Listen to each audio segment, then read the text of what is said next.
Okay, this is Marcus Aurelius, Book 4. And hopefully this time I finish before 4 a.m. Part 1. When the sovereign spirit within us is true to nature, it stands poised and ready to adjust to every change in circumstance and to seize each new opportunity. It doesn't approach an object with prejudice or preconception, but handles each thing dispassionately before embracing it, and, if necessary, finds advantage in what opposes it. It is like fire in this regard.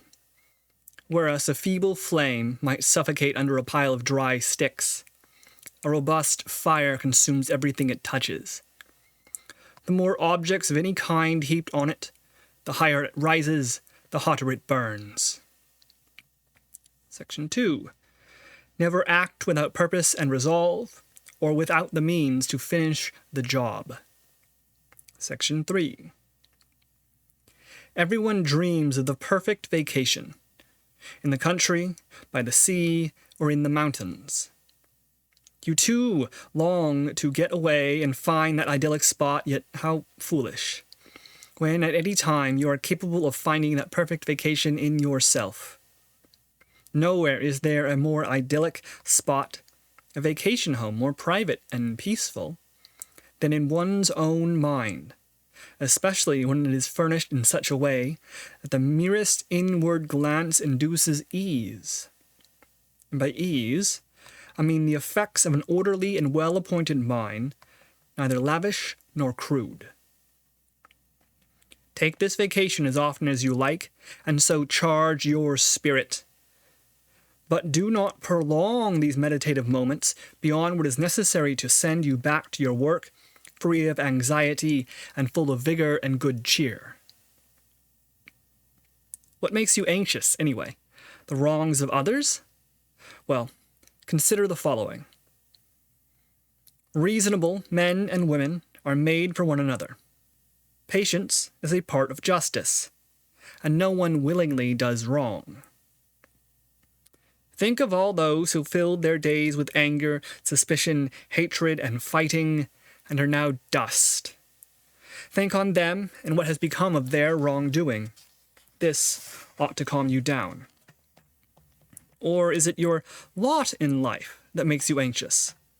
Then it's time to remind yourself of the need to choose between an all-seeing providence and blind atoms. Remember, too, the extent to which the universe is like a well-ordered and well-governed city. Or are you in some sort of physical pain or distress? Recall that the mind, once it withdraws into itself and becomes aware of its own awesome powers, is no longer lulled or tossed about by the lazy or turbulent currents of the body.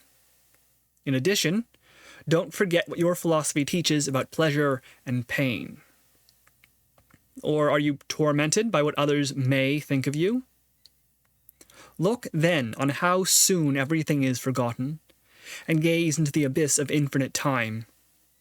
Hear the hollowness of the applause, and ponder the fickleness of those who are applauding you, while you consider the narrowness of the stage in which you pant after their plaudits.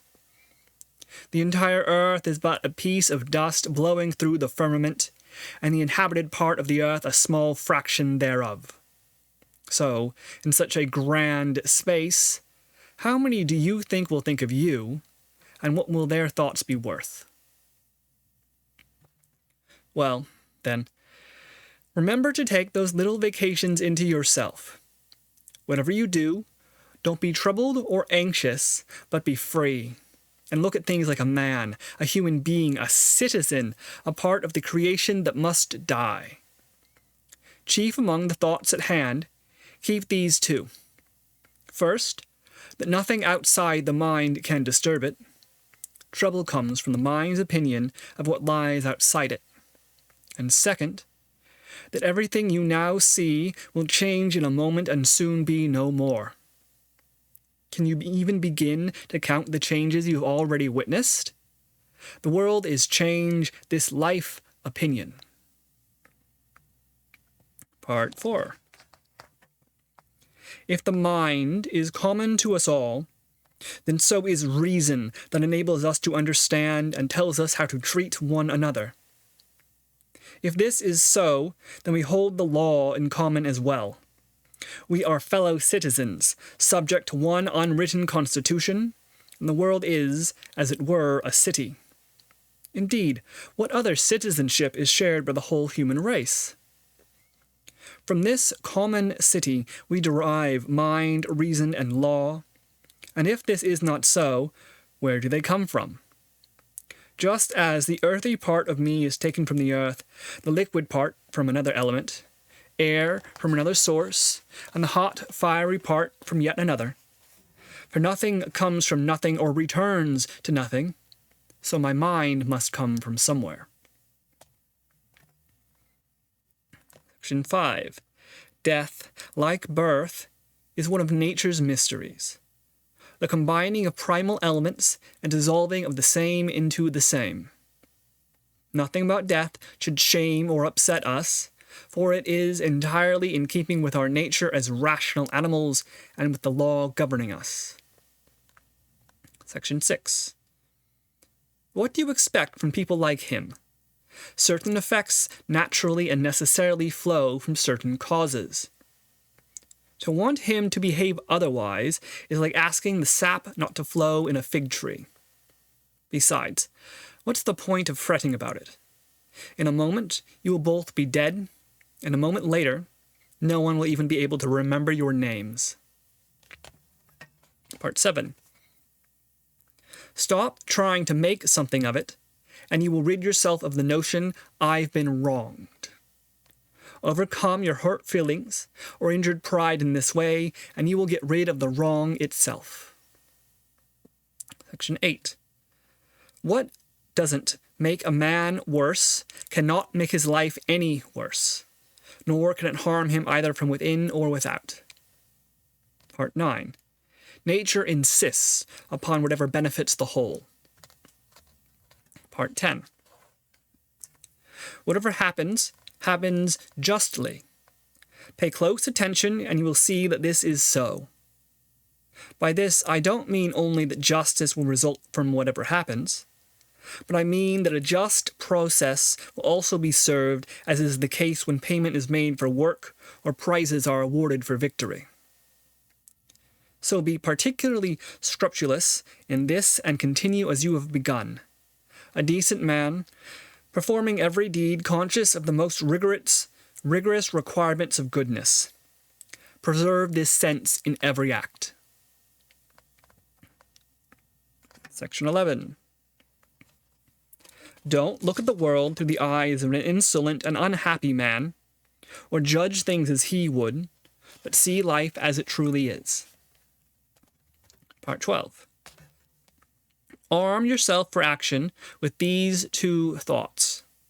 First, do only what your sovereign and law-giving reason tells you is for the good of others. And second, do not hesitate to change course if someone is able to show you where you are mistaken or point out a better way. But be persuaded only by arguments based on justice and the common good, never by what appeals to your taste for pleasure or popularity. Section 13. Do you possess reason? Yes. Then why not use it? Once reason goes to work for you, what more can you need? Part 14. You are but a part sustained by the whole. Someday, your part will be reclaimed by what formed it, or rather, through a process of change, you will re-enter the womb of reason from which you were born. Section 15. Many grains of incense will fall upon the same altar. One drops early, another late. It makes no difference. Part 16. You may seem like a beast or a baboon today, but within 10 days you could be a god in their eyes if you would return to your philosophy and reverence reason. Part 17. Don't act as though you'll live to be 1,000. Your days are numbered like everyone else's. In what remains of your allotted time, while you still can, become good. Part 18. How much time and effort a man saves by paying no attention to what his neighbor says or does or thinks, and by concentrating on his own behavior to make it holy and just. The good man isn't looking around for cheaters. He dashes straight for the finish and leans into the tape. Part 19. The man who pants after praise and yearns to make history forgets that those who remember him will die soon after he goes to his grave, as will those who succeed the first generation of them that praise him, until, after passing from one generation to the next, through many generations, the bright flame of his memory will flutter, fade, and go out. But what if those who praise you never died, and they sang your praises forever? What difference would that make? That the praise will do nothing for you dead isn't my point. What will it do for you now that you are still alive? Except perhaps to offer means to some other end. Meanwhile, you neglect nature's means of achieving the same ends directly, while worrying about how you'll be remembered after you're dead.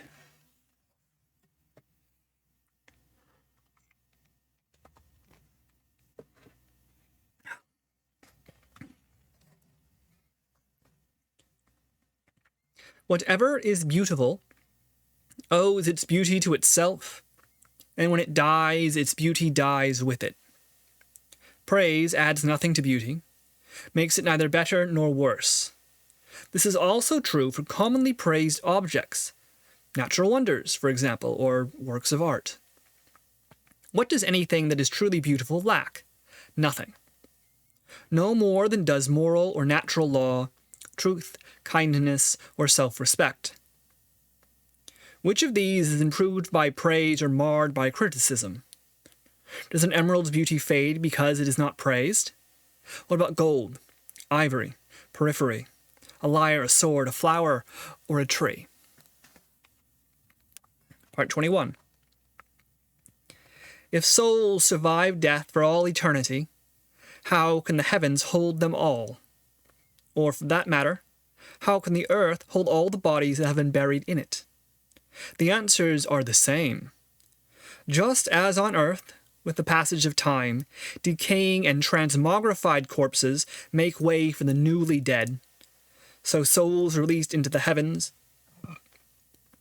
after a season of flight, begin to break up, burn, and be absorbed back into the womb of reason, leaving room for souls just beginning to fly. This is the answer for those who believe that souls survive death.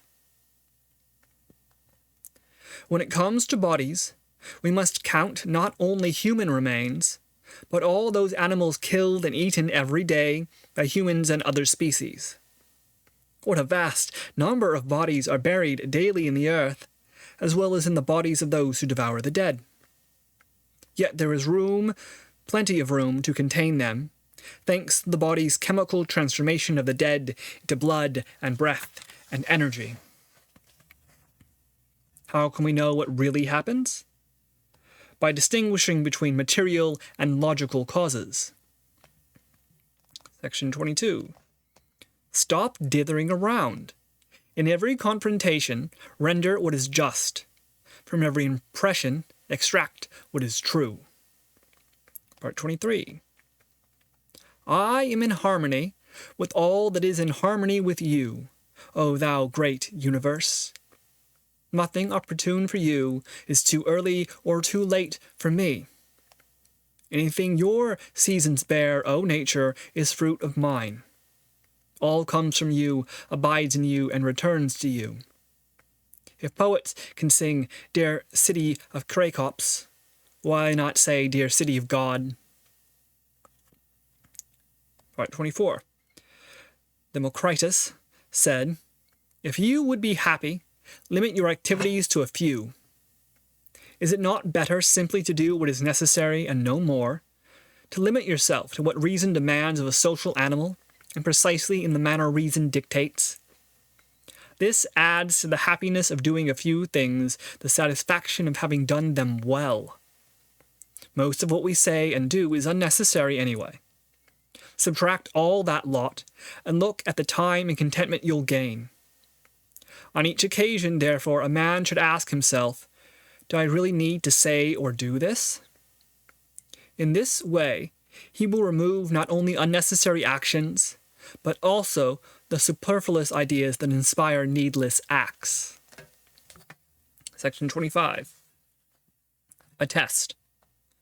Try living the life of a good man and see how it suits you. Be the man happy with his fate, rejoicing in his acts of justice and bent on deeds of kindness. Section 26. You looked at that side. Now look at this. Calm down. Be simple. Has someone done something wrong? He's wronged himself. Has something happened to you? Fine.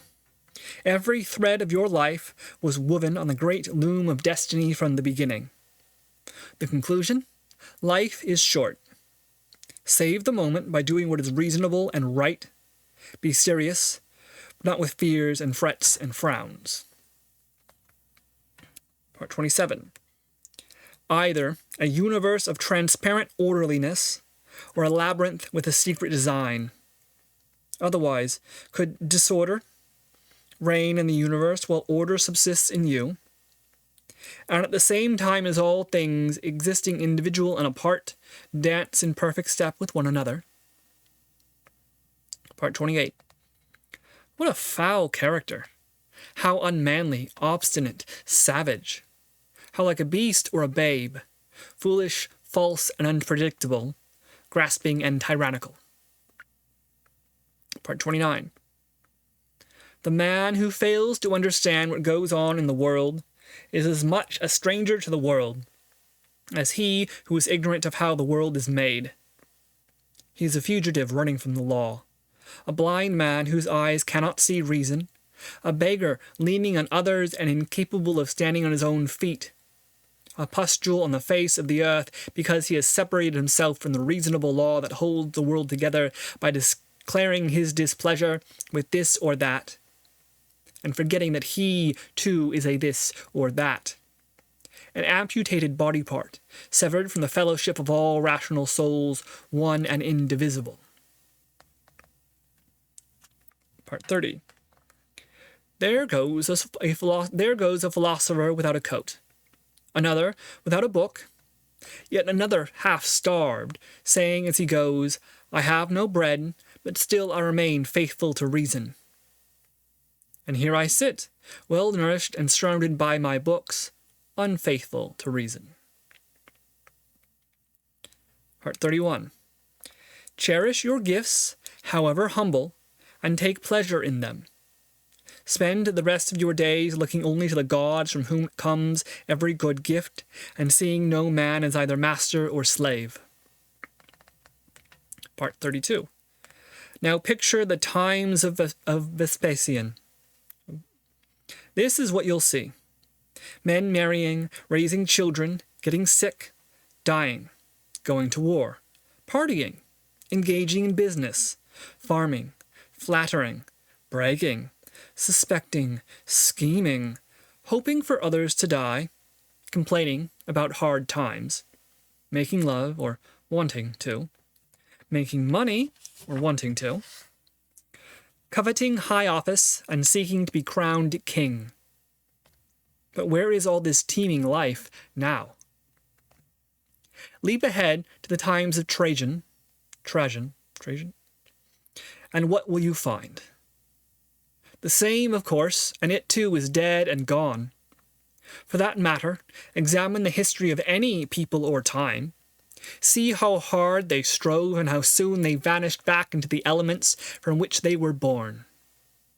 But most of all, consider those you personally have known who, ignoring the good that lay at their feet, ran after some vain thing and never found the happiness that was within their reach all the time. A man's interest in an object should be no greater than its intrinsic worth. Remember this, and you will not become distracted by trivialities or discouraged if you never get around to some of life's details.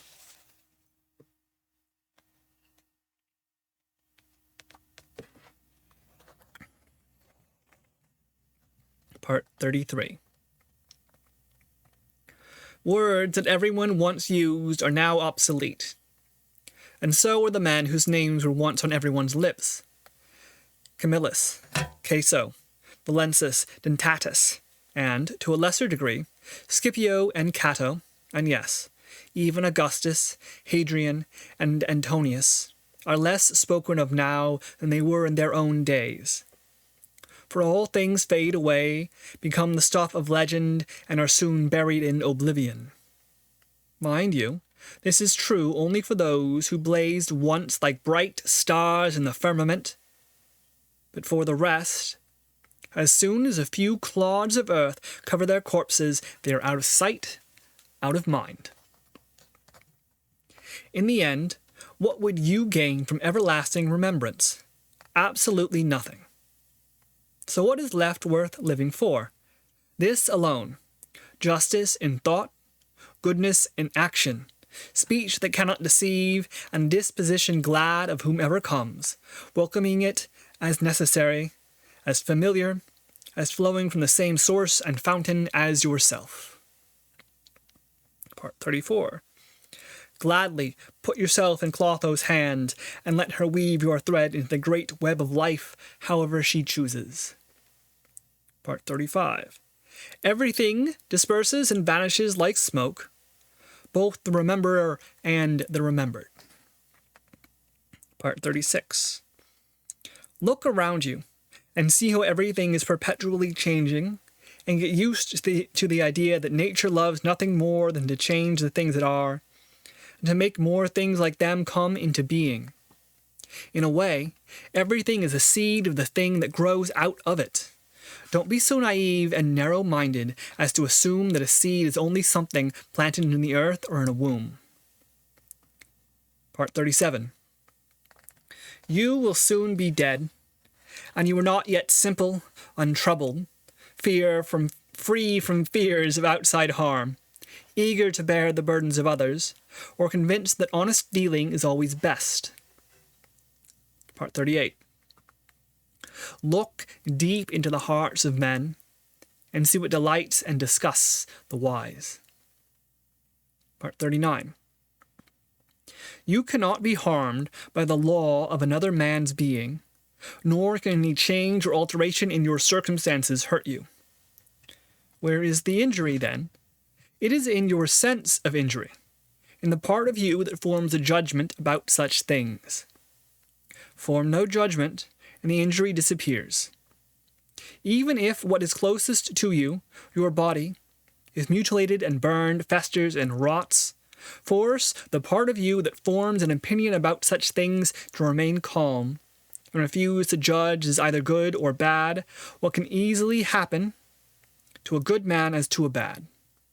For whether a man lives in harmony with nature or not isn't the sole determinant of whether something is for nature or against it. Part 40. Never forget that the universe is a single living organism possessed of one substance and one soul, holding all things suspended in a single consciousness and creating all things with a single purpose, that they might work together, spinning and weaving and knotting whatever comes to pass. Part 41. As Epictetus said, you are but a soul propping up a corpse. Part 42. Change is never bad, nor are the effects of change good.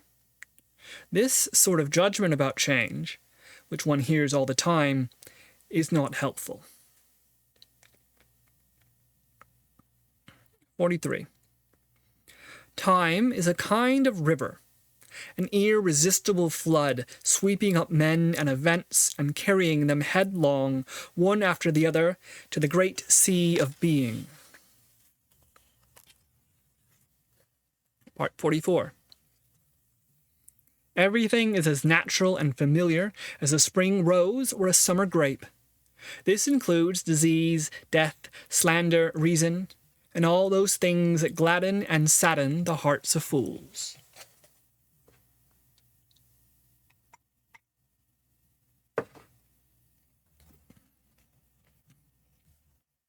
Part 45. What follows always bears some relation to what came before. Life is not like an arbitrary series of random numbers, but more like a logical progression. Likewise, just as natural objects appear to cooperate and exist in harmony with one another, so too events are not remarkable because of the order in which they happen, but because of their amazing affinity with one another. Part 46. Remember the words of Heraclitus. Earth dies to become water. Water dies to become air. Air dies to become fire, and so on. Remember also the person who forgets where his path leads, as well as the person who sets himself apart from his constant companion, the very reason that governs the universe. We must not speak and act like sleeping men, who have no control over their words and deeds, nor should we behave like children with parents, doing without question just what our fathers have told us to do. Part 47. Just imagine the gods saying to you, tomorrow you're going to die, or at the latest, the day after tomorrow. Are you going to make a big deal over the difference between tomorrow and the day after, and start begging the gods for an extra day? Not unless you're a thoroughgoing coward. Well, really, what's the difference? Well then, take the same attitude toward living to a ripe old age or dying tomorrow. Part 48. Don't forget how many doctors have died who once furrowed their brows over their patients.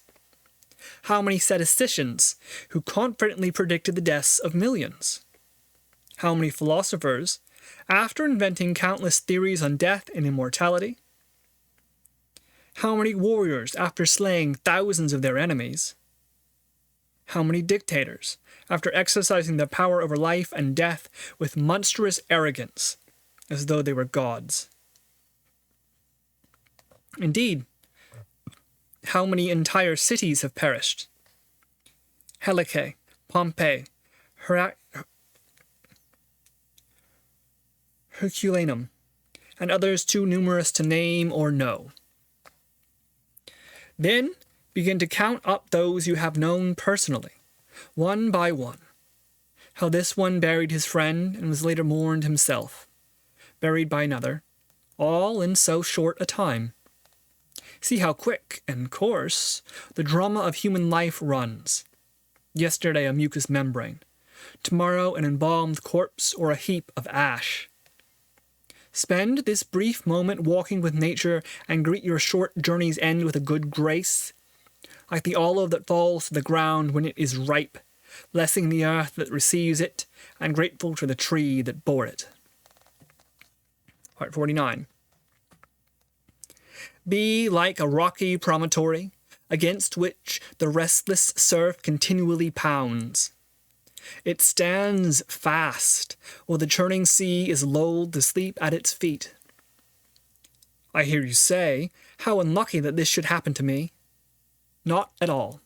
Say instead, how lucky that I am not broken by what has happened, and am not afraid of what is about to happen. The same blow might have struck anyone, but not many would have absorbed it without capitulation or complaint. After all, why do we speak of good luck and bad luck anyway? Would you call something that is not contrary to a man's nature a piece of bad luck? And can something be contrary to a man's nature that nature wills? Well, you know perfectly well what nature wills. Do the waves that crash upon you prevent you in any way from being just, forgiving, moderate, discerning, truthful, loyal, free-spirited, and in possession of all the other noble qualities that nature wills for man's well-being? The next time you are tempted to complain of your bad luck, Remember to apply this maxim. Bad luck born nobly is good luck. Part 50. A simple but helpful device for mitigating the fear of death is to review the cases of those who once clung tenaciously to life. How are they better off than those who died young? They're all dead now. Catacanus, Fabius, Julianus, Lepidus, and all the others who, after burying many of their friends, were eventually laid to rest themselves. What difference does it make? A few more years filled with thankless labors and dubious companions and physical infirmities. Forget about it, and look instead into the bottomless abyss of time behind you, and at the infinite number of years ahead. By comparison, what's the difference between 300-year-old Nestor and a 3-day-old babe? Part 51. Always run the shortest course, the one laid out by nature. This will enable you to speak and act sensibly. It will free you from bickering and petty ambition, and it will remove your anxieties and affections. Okay.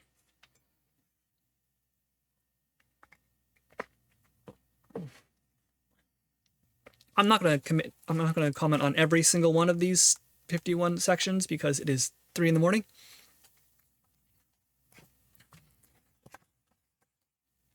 And that would take me maybe 2 hours. But I'll skim through and mention a few small bits here. First of all, what we can definitely notice right now in this section is that Marcus has said multiple times, we're all going to die. It's going to end.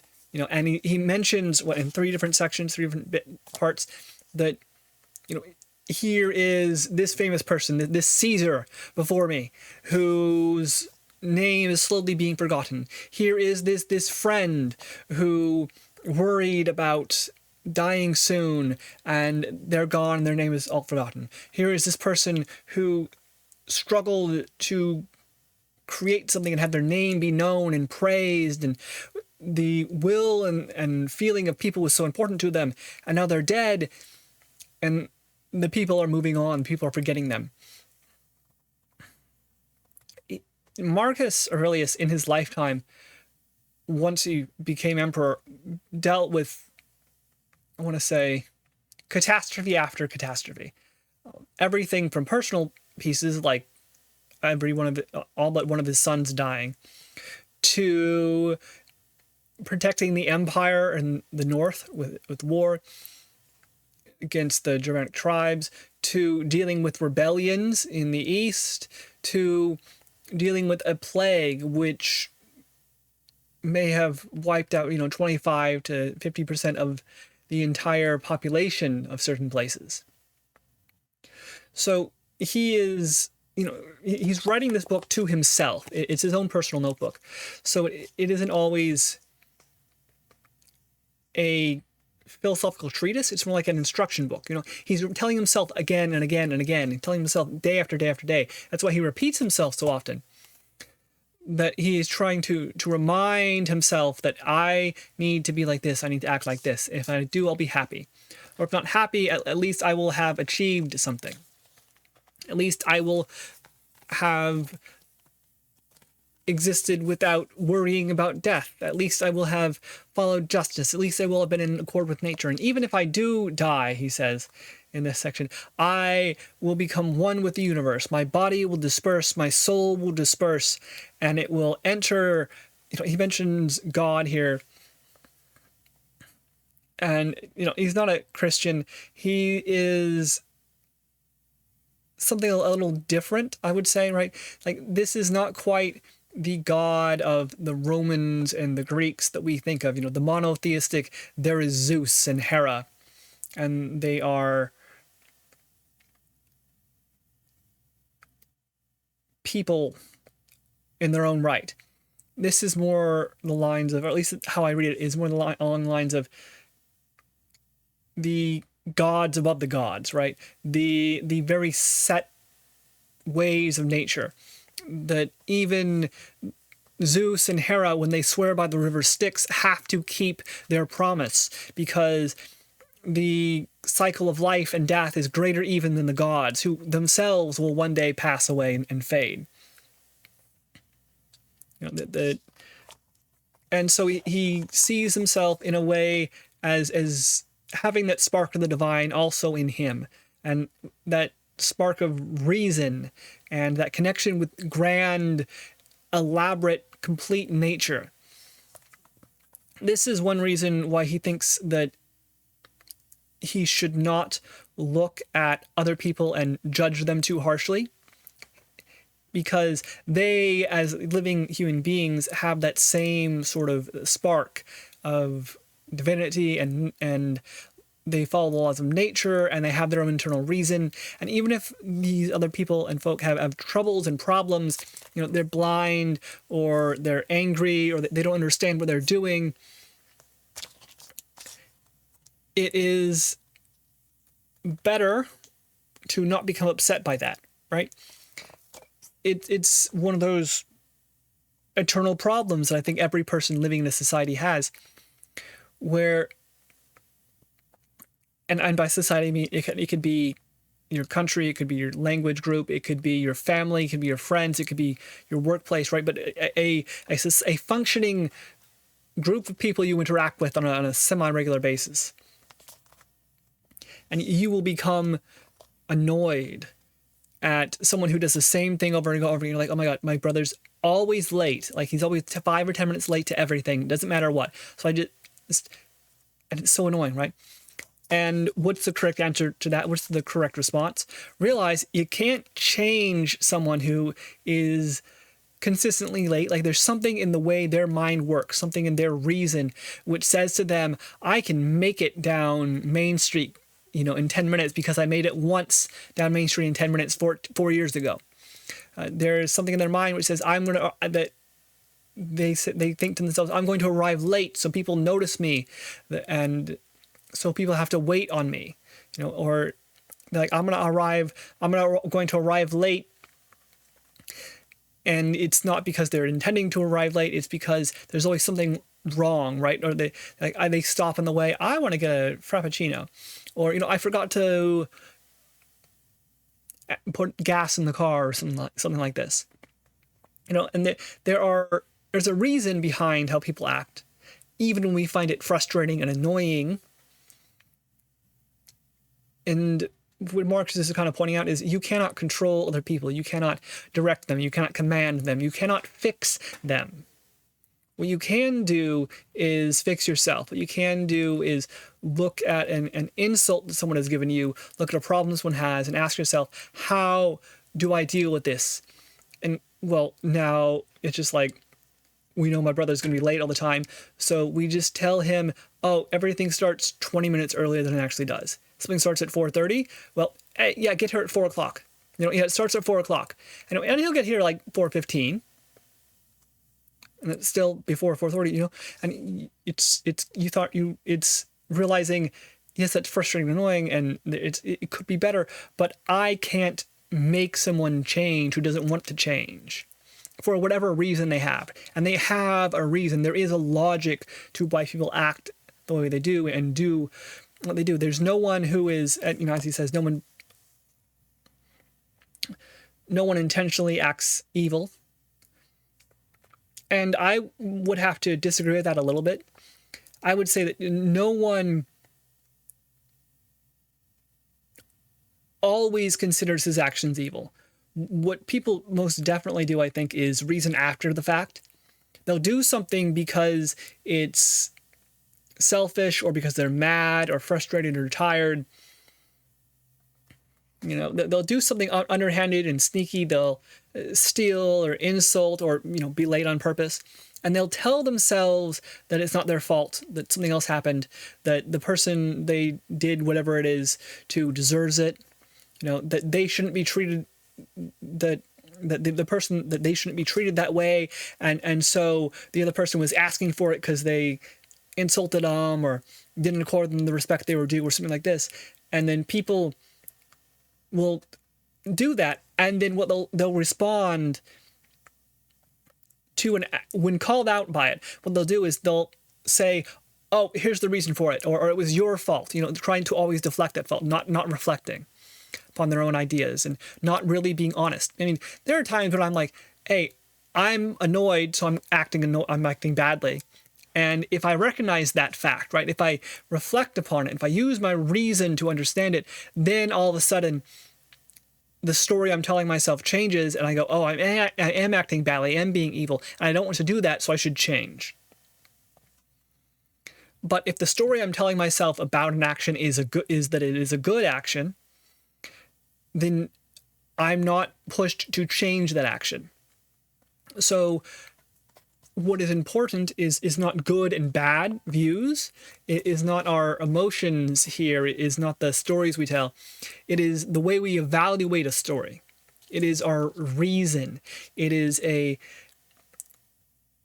look back and a reflection upon when we say something or inform somebody or make an argument or blame somebody for something, then we always have a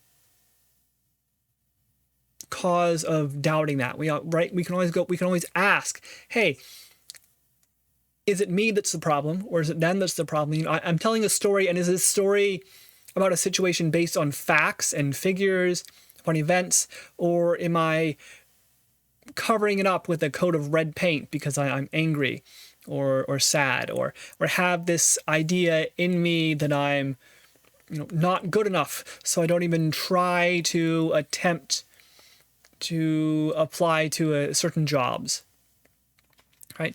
I don't even try to get a promotion at work. I don't even try to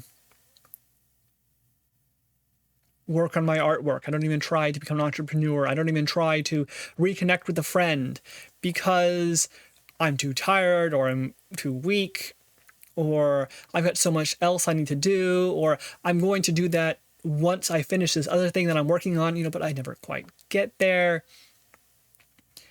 And how do you deal with these self-doubts and these problems? Reason. Nature is the answer that Marcus at least has found, right? When terrible things happen, how do you deal with that? You understand that I am at the center of the universe. I am the one person I can affect, so on. And he has guidelines for this. He's telling himself, okay, remember these points. Like part 2, never act without purpose and resolve, without the means to finish the job, right? So it's just think of it as a mnemonic device, a memory piece. You writing this, and you're peeking through your journal during the day, and you see that bit, never act without purpose and resolve, or without the means to finish the job. And you think, okay, what am I doing right now? Or what did I do an hour ago? And am I acting in a way so as to finish what I'm doing? Or am I procrastinating? Am I becoming distracted? Am I setting a goal for myself that is achievable, or a goal for myself that I could not possibly do? Right? Do I need to take small bites out of the problem? Take it one step at a time? Or can I leap forward in a great movement of imagination and strength?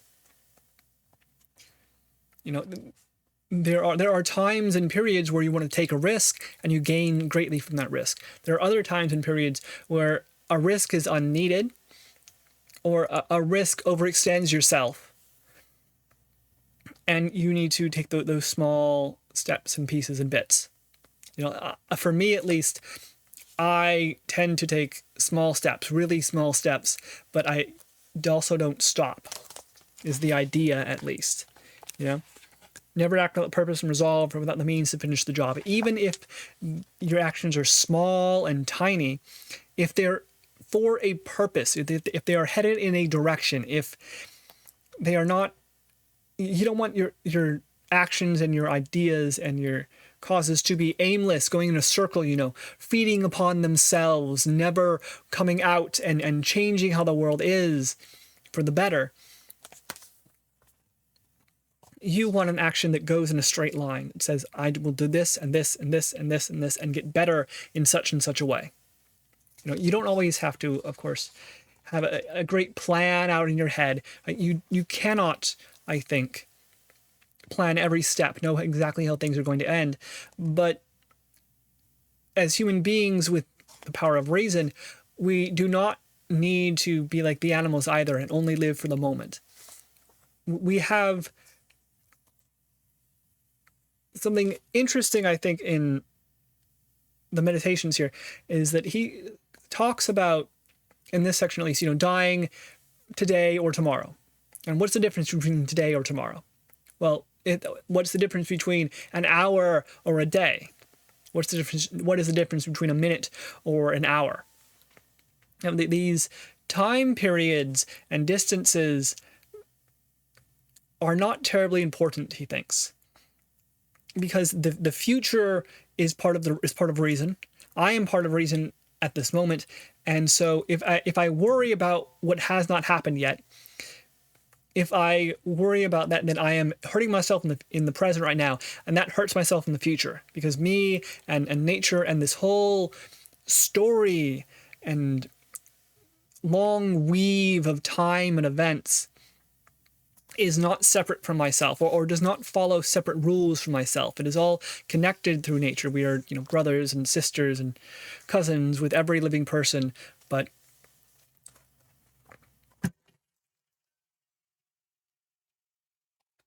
this is not a negative, this is a positive. So the problem at that point can become, how do I keep my individuality when I see that I am one with nature? You have the Buddha issue, right? How do you have an ego when ego is an illusion, under a certain worldview? And Marcus Aurelius says, you have an ego because you are alive. You have an ego because you are existing and choosing to do things. Once you die, that ego is gone. So the answer for Marcus Aurelius to the Buddha problem, if ego is an illusion, might be something like become a Buddha after you're dead. Is you want to escape the cycle of reincarnation, and if we do that, then we have to die. We have to be tossed away from here. We have to be no more upon the earth. And of course, you can't do that if you're alive, is what he thinks, right? There's no living bodhisattvas in Marcus's viewpoint, I think, is what's going on here. So even though he has this idea that we all become with nature, and there's obviously this bit of rebirth, this theory of rebirth coming on here, this theory of oneness with the universe, this theory of souls being reused, like flesh is eaten by worms and then grown into soil, and so on and so on, does to me sound, it's interesting, right? Because it suggests an older way of viewing at the world, a more in tune with nature way of viewing at the world. It's slightly fatalistic, it feels. It's definitely the sense I'm getting from his speech here. Do not worry about what happens to you.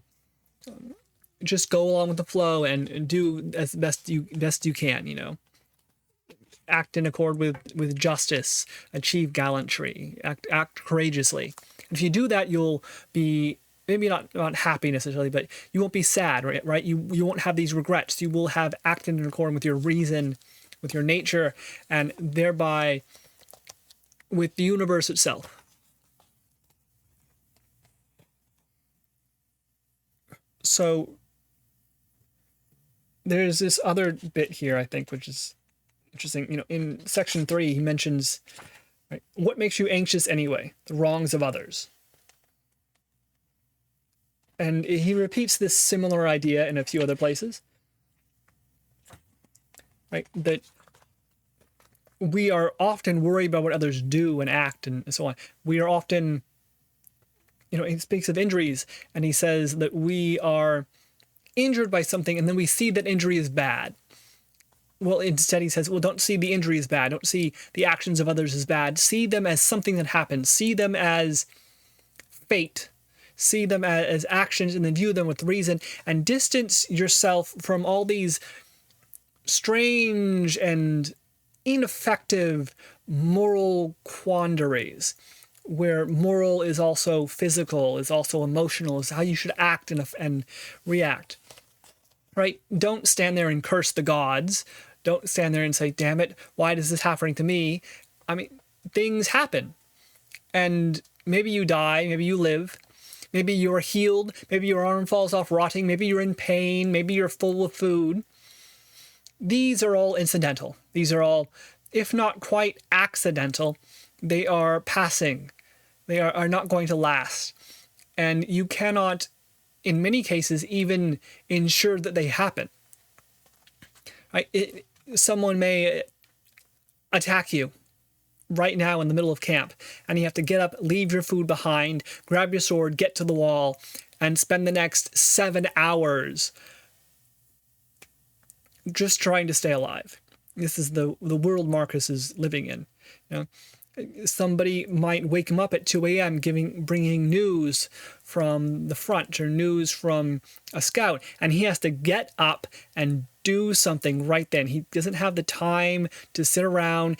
There's no one else who is going to make this decision. Remember, he's the emperor, and he holds to this idea, to this ideal. He, as far as we know, succeeds in always finding action and always doing something. At no point did he just sit there and cry and moan and, oh my gosh, what is happening? My empire is falling down around me. Why are we fighting the Germans? We should just leave and let them cross, the Rhine or the Danube, wherever it would be. There is rebellion in the east, and just let them. Maybe we should just let the rebels in the east have it. I should focus on my own sections. There's always another object, and Marcus Aurelius responded to every trouble that came to him, at least as far as we know. So how did he do that? And I think that's the real point of the meditations here. The real point of this late Stoic this late Stoic output and late Stoic view is we read this, and it's sometimes just stories we want to tell ourselves. Mm-hmm.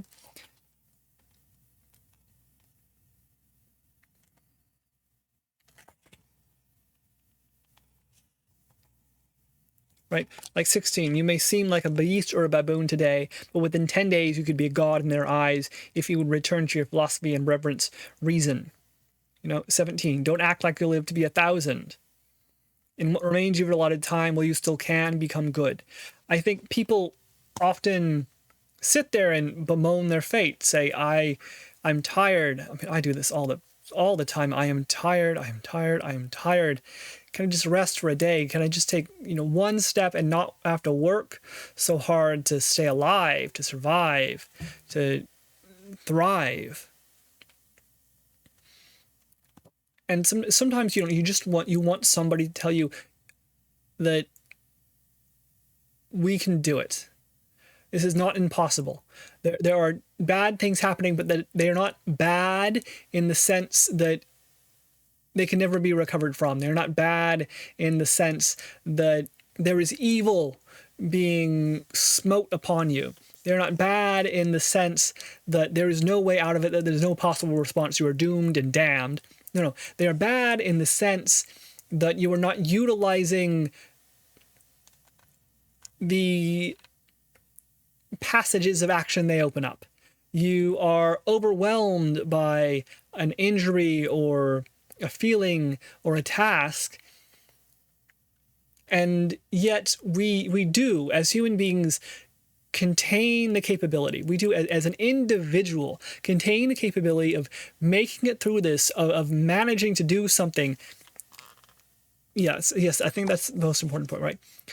We are always able to do something about whatever happens. We cannot control it. We cannot direct it. We cannot guess what it's going to be that happens to us. It's going to be bad, or we see it as bad, but it is not, as it were, a doom. It is an interesting way of looking at the world, right? It's everything is fated to happen, but how I respond to it, how I act towards it, determines how I live my life, right? It determines how I feel my life is, determines if I am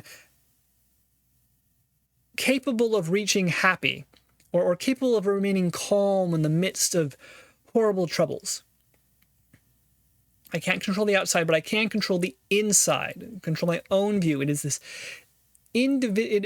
this mix of extreme individualism with absolute or conceptual, what's the word here?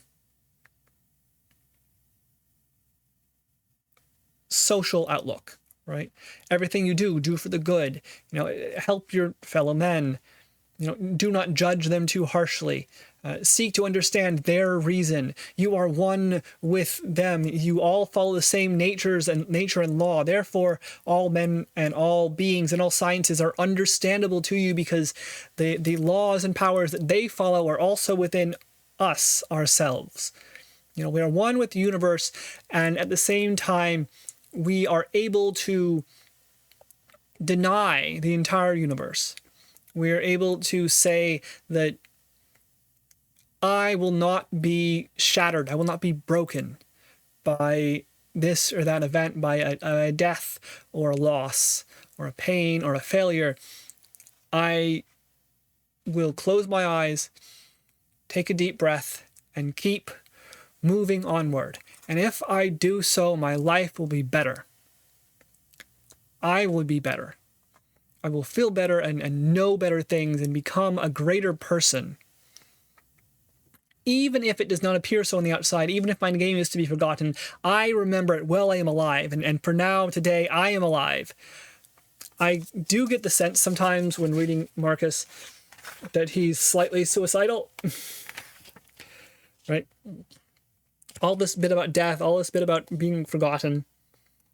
As 41, as Epictetus said, you're but a soul propping up a corpse. He sees his real identity, who he really is, as his spirit, as his mind, as the choices he makes, not the events that happen to him, not the powers that he has to affect the world. Because he may be, the most powerful man on the planet, the emperor, but he cannot stop things from happening. He cannot stop all these terrible events. He cannot save the lives of his people dying from plague. He cannot halt every traitor in the empire. He cannot defend every single inch of the border all by himself. He does not have that power. He may be, as he has reached the heights of his imaginable world. There is no one on earth who can do more than him, who can direct more power and effort and men and women and thought processes and studies and paperwork than this man who is writing this book. But he cannot do everything, and he realizes, and it is horrible. So how does he come to terms with this? How does he come to terms with the fact that he will be forgotten? How does he come to terms with the fact that all his loved ones will die, that everyone he knows and everything he knows, the empire itself, which he has dedicated his life to defend, will someday end and pass into dust to be forgotten?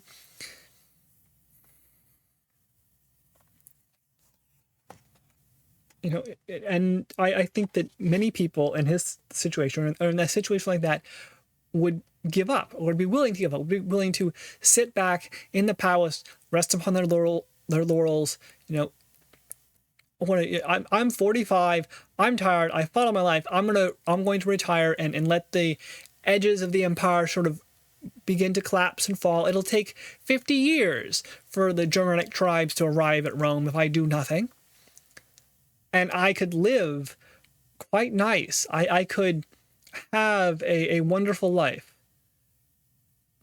And if I do that, then I will have done bad. I will have not acted with my reason. I will have allowed my own weaknesses to overcome me. And Marcus is not willing to do that. He is a fighter.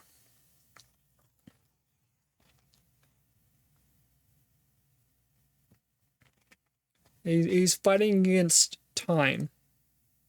Now, the river of time is a kind of river. 43. An irresistible flood sweeping up men and events and carrying them headlong one after the other into the great sea of being.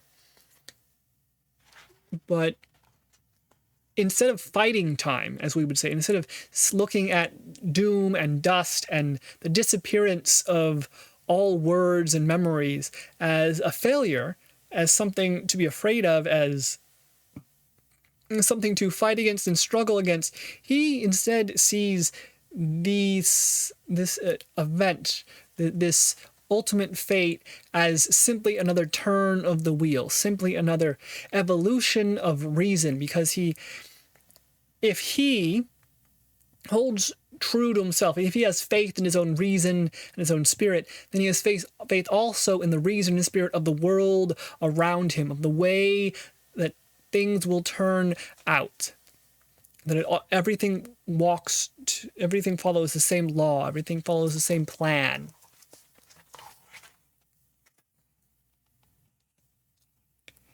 And everything dies, everything is reborn as something else.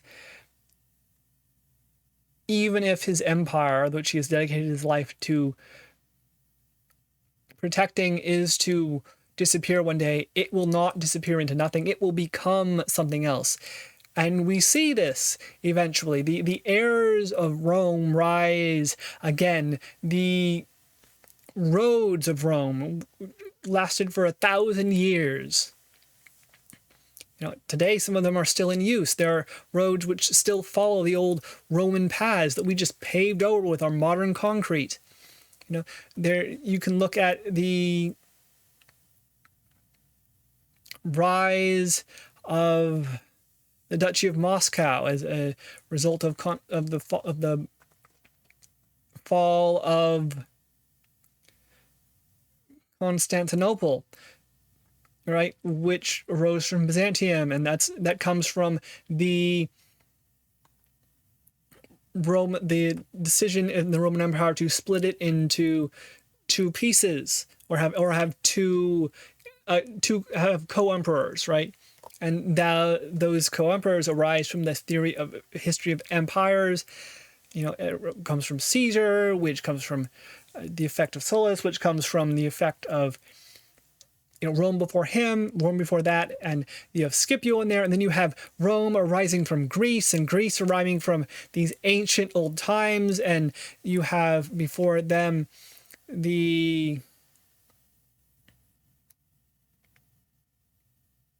I'm forgetting.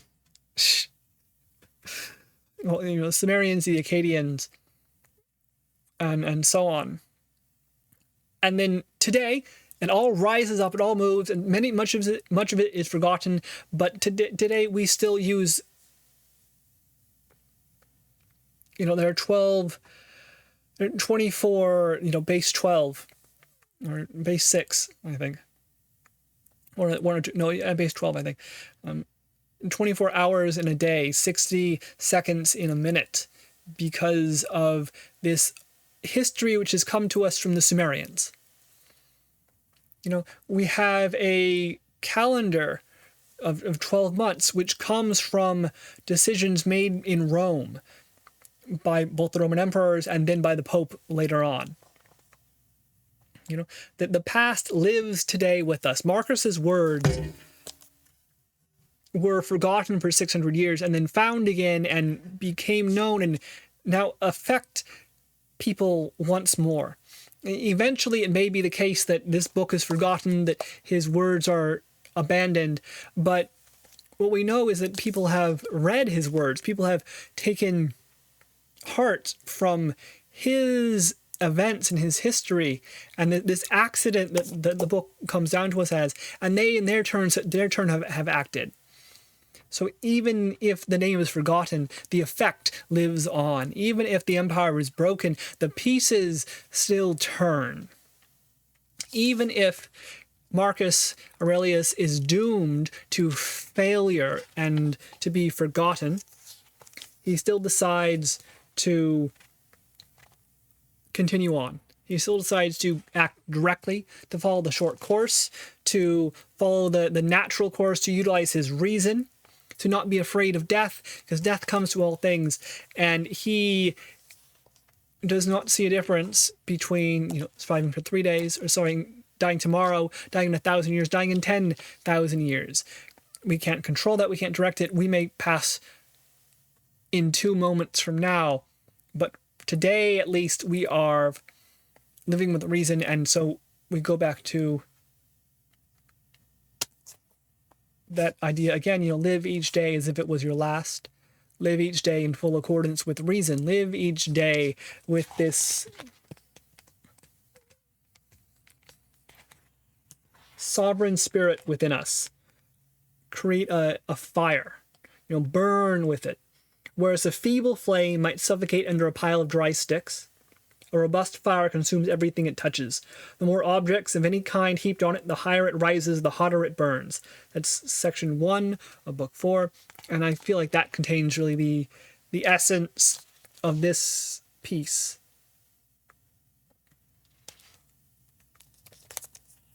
Construct your spirit in such a way that it is not overburdened or destroyed or weakened or injured forevermore, or sees itself as bad, or is blinded by the weight of fate and the world and things that happen. Because things are going to happen that are terrible. And do not be the sort of person who gives up when that happens. Do not be the sort of person who says, I cannot help it, I am weak, I am troubled. And there is one straw upon me, which is the straw that broke the camel's back, and I am done and finished. Instead, Marcus says, be a flame, be a raging flame. For every needle in the haystack, for every straw upon the camel's back, for every brick thrown at your face, take the strike and the trouble and the weight, and create something with it. Burn it, use it, understand the reason which connects both you and the world entire, and do not be weakened, do not give up. We are one with nature, and nature is one with us. There is no difference in power between the smallest and the largest, not in the end, but what we can do as human beings that makes us different from the birds and the beasts and the trees is take our spirit to a higher level and understand the laws of nature. Don't simply act with them, but better our own experience, better our own mind and heart and soul. Yes, we can do that because we are human beings. Now, Marcus he's a very human person for someone who is on top of the world. I think that there is this tendency in people to feel that others are different than us. The poor and the destitute are wretched. The rich are wonderful and pretty and smart. The philosophers are full of wisdom and they know what to do. The scientists understand the laws of nature in deep ways.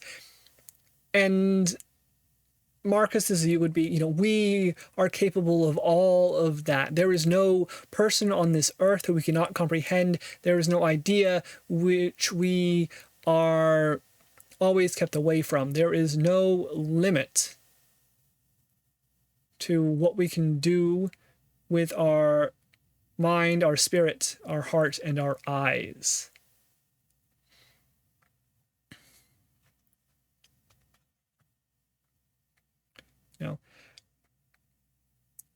And there is no limit because there is no distance, he would say. Even if we appear to fail at this moment, that does not mean we have failed forever. Momentary events may overtake us, but if we live in accord with reason, if we follow the laws of nature, if we understand what we are doing and act directly, do not become caught up in worries and troubles, then perhaps we can achieve very unknowingly greater effects than our efforts seem to reach. And this is a vague, vain hope, perhaps, but it's one that I feel Marcus is trying to work with. We're all going to die, we're going to pass, we're all going to be forgotten, but that does not mean that some part of us in some way is not alive. That we still live in our actions and our effects. We still are able to command our own minds and viewpoints and reactions to events, even if we do not command those events themselves. But at the same time, those events are affected by us, or they will be by us. The events in the future. The laws of nature are in accord, everywhere and in every direction. Do not be fooled by momentary troubles and momentary problems, but have faith in your own spirit and your own reason.